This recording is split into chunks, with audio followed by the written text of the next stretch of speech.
নমস্কার ফ্রেন্ডস, দেশ ও দেশের বাইরে যারা আমার চ্যানেলে ভিডিওটি দেখছেন সবাইকে আমার চ্যানেলে স্বাগত জানিয়ে আপনাদের সাথে রয়েছি আমি অভিজিৎ। আজকের আমি আলোচনা করব যে আজকের আলোচনা নয়, আজকের ঠিক দেখব যে এই ফার্মে চলে এসেছি আবার কিছুদিন বাদে যে ফার্মটিতে চেকিং করতে হবে ভাঁড়গুলোতে কীরকম প্রোডাকশন রয়েছে, বাচ্চা রয়েছে। তো ফার্মটি শুরু থেকে আপনাদের দেখাচ্ছি দর্শকদের। তো আজকের আবারও চলে এসেছি ফার্মটিকে একে একে করে দেখে নেব। প্রথম ভাঁড়টা দেখলাম, এই ভাঁড়গুলো পরের দিকে লাগানো হয়েছে, যেটা এক্সট্রা ভাঁড় বলা হয়, যেটা দেখা যাচ্ছে যে মাদির ভাগ বেশি আছে তখন এক্সট্রা করে ভাঁড়টা লাগানো হয়। তো তার জন্য এটা লাগানো হয়েছে। আর দেখতে পাচ্ছি, আচ্ছা, এই হাঁড়িটায় ডিম রয়েছে, ভালোই ডিম রয়েছে, আপনারা দেখতে পাচ্ছেন প্রোডাকশন শুরু হয়ে গেছে ভালোভাবে। তো এটায় খালি রয়েছে। তো পরপর করে যেরকম বয়স হবে পাখিগুলো ডিম পাড়তে থাকবে। এটায় তো বাচ্চা ফুটিয়ে ফেলেছে, তো দেখা যাচ্ছে যে ডিম কম পেড়েছে, বাচ্চা একটা হয়েছে আর ডিমগুলো ফোটাচ্ছে না, কারণ এই তা দেওয়ার প্রবলেম রয়েছে আর ডিমটা পেটে কম হয়েছিল তাই জন্য। তো এই পাখিটা দেখছি বসে আছে ডিম নিয়ে। আর এটাও দেখে নেবো, এটাও বাচ্চা ফুটে গেছে। তো পরপর করে দেখতে পাচ্ছি প্রোডাকশন ভালোই হয়েছে।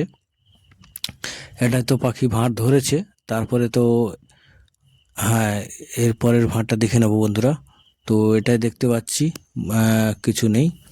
তো ভাঁড়গুলোতে যেগুলো আগে থেকে ধরেছে বা যেগুলোর বয়স হয়ে গেছে সেসব পাখিগুলো কিন্তু ডিম পেড়ে ফেলেছে। আর এটা কিন্তু নতুন নতুন ব্রিডিং সেটআপ, প্রথম থেকেই বন্ধুদের দেখাচ্ছি। যে সমস্ত বন্ধুরা আমার ভিডিও রেগুলার দেখেন অবশ্যই সেই সমস্ত বন্ধুরা জানেন। তো এটাই দেখতে পাচ্ছি বাচ্চা রয়েছে, আরও ডিমও রয়েছে, পরপর তা দিলে যদি ফোটে তো ভালোভাবে ফুটবে। তো এই মাঠটিতে ভালোভাবে দেখতে পাচ্ছি অনেক বাচ্চা রয়েছে, খুবই ভালো প্রোডাকশন। তো এর ডিমও ছিল মনে হয় বেশ কিছু বেশি, তাই জন্য বাচ্চাটাও বেশি ফুটেছে। তো ভালোই, খুবই ভালো। তো দেখতে পাচ্ছি পরপর করে ভাঁড়গুলোতে বাচ্চা রয়েছে। পরবর্তী ভাঁড়টি দেখে নেব। তো এটাই রয়েছে ডিম। তো দেখতে পাচ্ছেন বন্ধুরা, তো নতুন ব্রিডিং সেটআপে প্রথম থেকে দেখাচ্ছে। তো এটাই বাচ্চাগুলো খানিকটা বড় হয়ে গেছে, তো এর পালকও গজিয়ে গেছে। বন্ধুরা দেখতে পাচ্ছেন নতুন ব্রিডিং সেটআপ। তো এখানে দেখতে পাচ্ছি খুবই ভালো, মোটামুটিভাবে শুরু হয়েছে, স্টার্টিং হয়েছে। প্রথমেই এরকমই হয়, তো কোনো কোনো বন্ধুর আরও ভালো হয়। তো এই বন্ধুর একটা মিডিয়াম কোয়ালিটির ভালো হয়েছে। তো কোনো কোনো ভাঁড়ে বেশি ডিমও আছে ভালো। তো এর কিন্তু ডিম ফোটার টাইম এখনও রয়েছে, আর বাচ্চা যেগুলো ফোটার আগে থেকে ফুটে গেছে। তো দেখতে পাচ্ছি খুবই ভালো, বাচ্চাগুলোর একদম ফ্রেশ বাচ্চা, কোনো অসুবিধা নেই। প্রথম ছাউনির বাচ্চাগুলো কিন্তু ফ্রেশ বাচ্চাই বার হয় বন্ধুরা, তারপরের ছাউনি থেকে বলা যায় না কেমন কি হয়। তো ভালোই হয়, যেমন ট্রিটমেন্ট করবেন, যেমন আপনাকে বুটক্স ইউজ করতে হবে, ক্যালসিয়াম ইউজ করতে হবে ফার্মে, মাল্টিভিটামিন টাইম মতো অ্যান্টিবায়োটিক দিতে হবে, সমস্ত জিনিসটা মেনটেন করতে হবে। আর পাখিকে অনেক সময় সবসময় ওষুধ মারলেও হবে না, তো এর মাঝখানে কিছুদিন খালি জলও দিতে হয়, এমনি জলে কিছু মেশানো যাবে না। তো সেইভাবে কিন্তু আপনাকে মেনে চলতে হবে। আর এই বদ্রি পাখি পালনটা কিন্তু সম্পূর্ণ ট্রিটমেন্টের উপর নির্ভর করছে। তো বন্ধুরা দেখতে পাচ্ছি ভালোই ডিম বাচ্চা করছে, কোনো কোনো ভাঁড়ে নেই। এই ভাঁড়গুলো দেখতে পাচ্ছি যে ভাঁড় ধরেছিল আর এটাই ডিম বাচ্চা হয়েছে। তো ভাঁড় ধরেছিল অনেক ভাঁড়ে, সে ভাঁড়গুলো পরপর করে ডিম পাড়বে, বয়স যেমন হচ্ছে তেমন ডিম পাড়ছে, তেমন বাচ্চা উঠছে বন্ধুরা।